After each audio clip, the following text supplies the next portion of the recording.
I move to recognize the first interpellator from the part of the Minority Leader, Marcelino Lebanan. You have the floor, sir. Maraming salamat po, Madam Chair.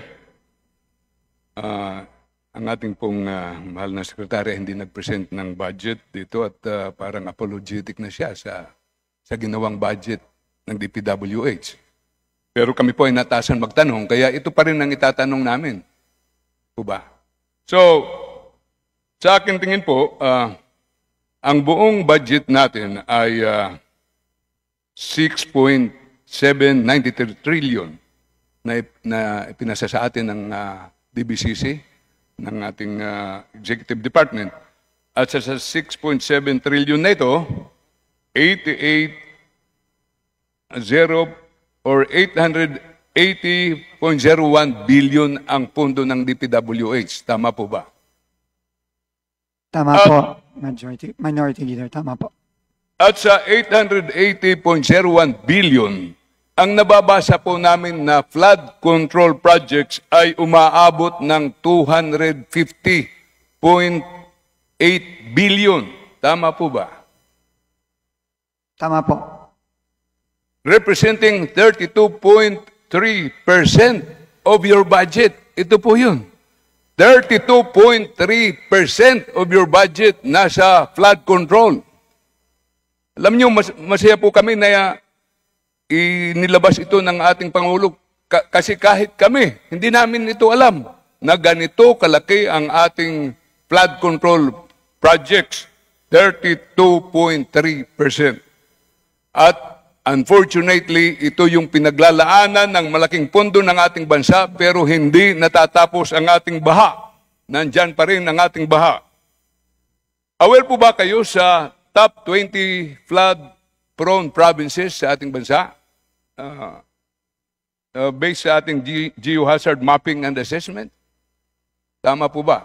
Alam nyo, may kasabihan ni Edward A. Murphy Jr., American Aerospace Space Engineer sa California, ang sinabi, anything that can go wrong will go wrong. Dito na po tayo nagsisimula, magkamali.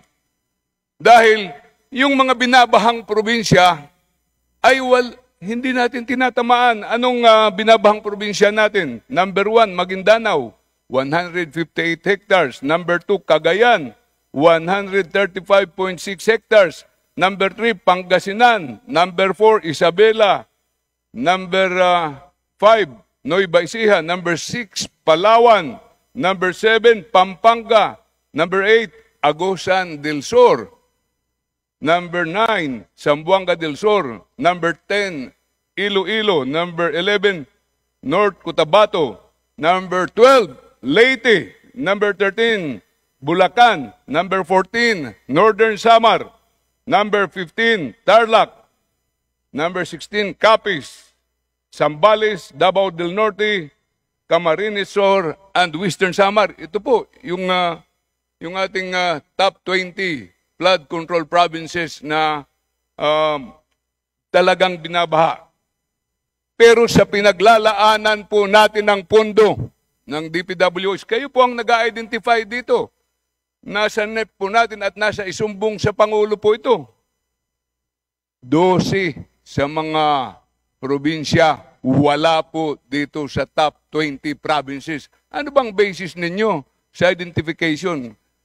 Kaya, mahal na Sekretary, kailangan itong pag-aralan dahil mananalo lang po tayo dito pang maganda ang ating planning. Alam nyo, 2019, Secretary, napapansin ko sa aking probinsya sa Eastern Samar, sa bayan ko, San Rafael na barangay, Taft, Eastern Samar, may nagsulputan mga proyekto. Una, yung mga rock netting. 3 billion, hindi namin maintindihan sa Eastern Samar. Hindi naman naglalandslide, hard rock, pero 3 billion ang inilagay.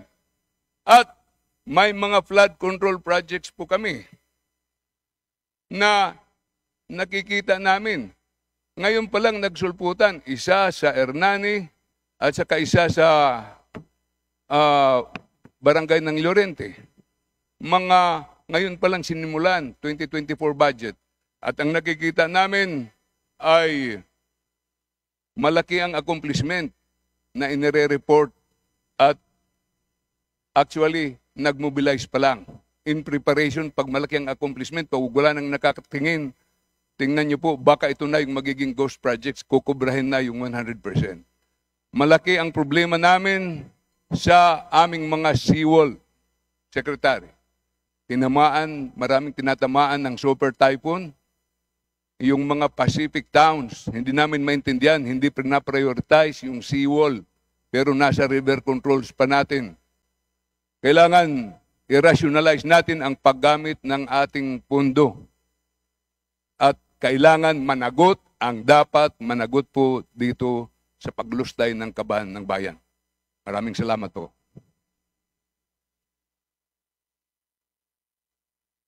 Minority Leader, Honorable Minority Leader, maraming salamat po. Agree po ako sa lahat ng sinabi ninyo. Kung meron man pong flood control projects, dapat po ang uunahin dito yung mga pinaka-nangangailangan ng flood control project. Yan po ay tingin ko ay common sense, Honorable Minority Leader. Kaya po ang gagawin po natin, kasama po dito sa ating pag-review at pag-repaso, isa sa mga pinakamalaki nating priority ay ang pag-repaso ng flood control budget. Napakalaki po nito. Mahigit 30% ng 880 billion budget ng DPWH ay nasa flood control.